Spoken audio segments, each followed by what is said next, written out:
So for about 20 years, I had road rage, and only recently, in the last 5 years, have I allowed the Holy Spirit to be honest with me and to recognize what has brought on that road rage. And I've realized that frustration, rage, anger, whatever you want to call it, has two parents. It's selfish ambition and expectation. California freeways are the best example of this.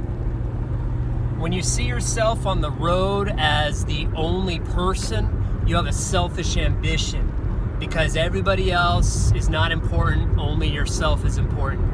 And you don't recognize that other people have places to get to, or that somebody might be driving or cutting you off really fast because they need to get to the hospital. Also, you have this expectation. For me, I have a classic expectation of other people where I expect people to use their signals when they cut me off. At least let me know that you're going to cut me off before you do it.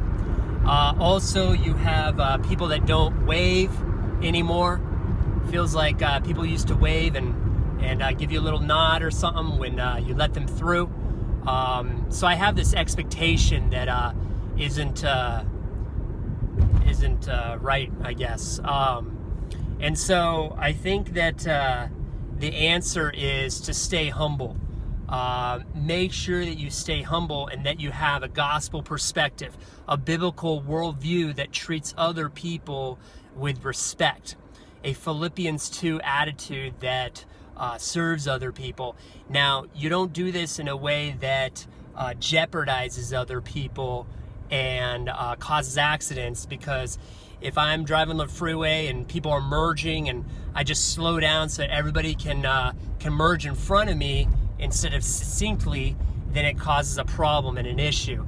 And so when you're on the freeway, have the wisdom to drive defensively and well, but at the same time, don't take things personal, because that leads to road rage. That leads to flipping people off. That leads to hunting people down. For example, one lady had cut me off, and I didn't know who it was or even that it was a lady.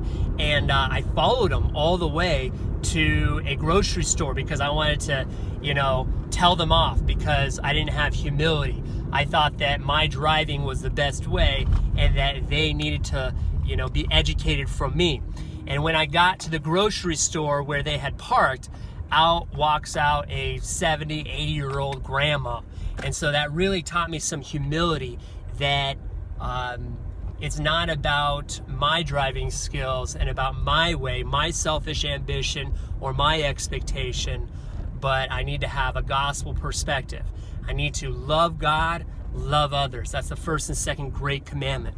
And see everybody on the freeway as an opportunity to be humble, an opportunity to allow the Spirit to speak to me, to correct me when I do get frustrated, but to also allow me to not even get tempted or frustrated. Temptation is not a sin. When somebody initially cuts you off, that's not the sin. But how you treat and where your heart is after that is the sin. And so look at everything on the freeway as an opportunity to show humility, to show good driving techniques, and may God bless you guys out there on the freeway. Adios.